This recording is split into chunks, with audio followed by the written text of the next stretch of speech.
Ele foi levado, mas ainda vai aparecer. Não foi uma morte, não foi um fim, foi uma pausa dramática. Elias desapareceu em um redemoinho de fogo diante dos olhos aterrorizados de Eliseu. Mas esse não é um daqueles finais bonitos com lição e despedida. É um silêncio cortante, como se Deus tivesse arrancado Elias do palco da história só para trazê-lo de volta quando o mundo mais precisar.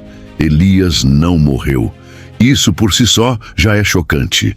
Enquanto todos os outros profetas enfrentaram espadas, exílios e túmulos, Elias foi diferente desde o início.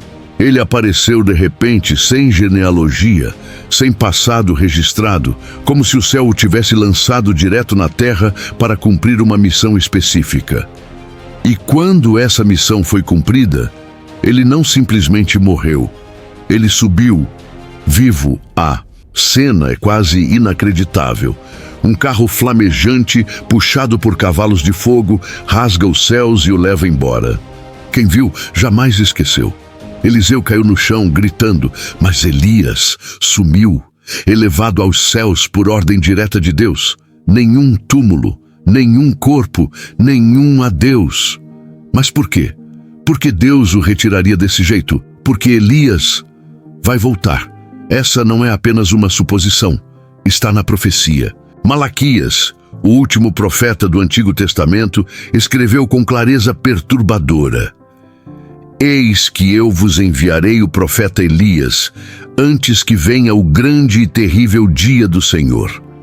Isso está em Malaquias 4:5. O nome é claro. O tempo também. Elias voltará antes do juízo final, antes do mundo acabar, antes que Deus feche a última porta da graça. Mas o que isso significa? Como alguém que foi levado há milhares de anos ainda tem um papel no fim de tudo?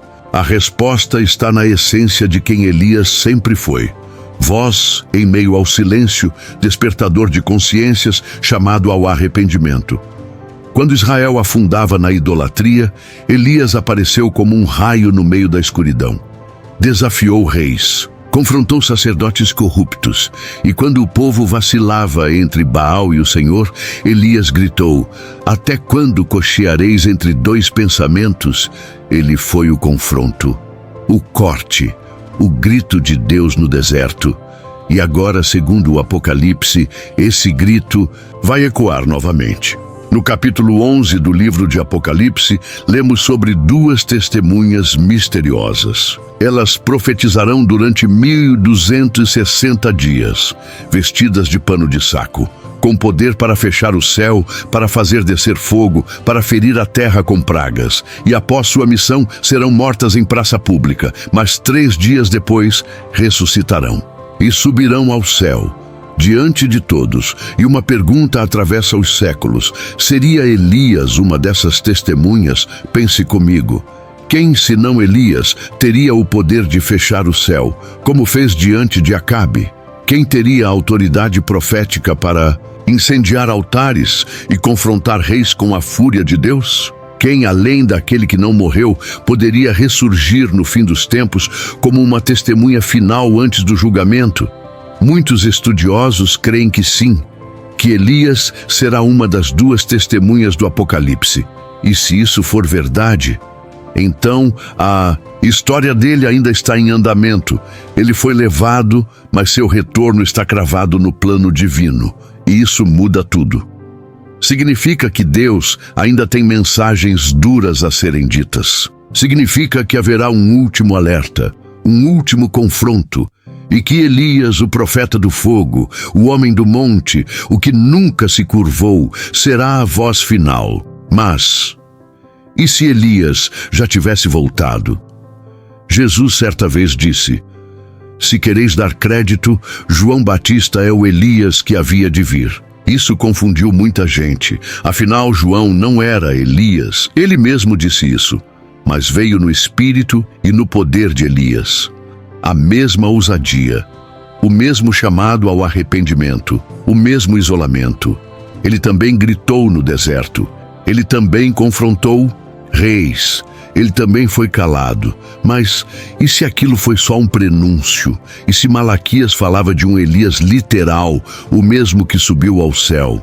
E se João Batista foi apenas uma sombra do que está por vir? O fato é, o espírito de Elias não morre. Ele surge sempre que o mundo se afasta de Deus. Ele aparece quando a fé se mistura com o comodismo, quando o pecado é tolerado em nome da paz, quando a verdade é silenciada para não ferir ninguém. Nessas horas, Elias retorna para acordar, para confrontar, para rasgar véus de mentira. E, se estivermos realmente próximos do fim, como tudo parece indicar, então prepare-se. Porque Elias pode estar a caminho, ele pode surgir em um púlpito esquecido, em uma voz no deserto, em uma pregação que ninguém quis ouvir, e quando ele falar, vai doer, vai confrontar, vai despertar, e muitos vão rejeitá-lo de novo. Mas ele virá, porque Deus nunca encerra a história sem primeiro enviar um profeta, nunca fecha a porta sem antes bater. Elias foi levado, mas o céu ainda guarda sua missão mais importante. E quando ele voltar, o mundo não poderá fingir que não ouviu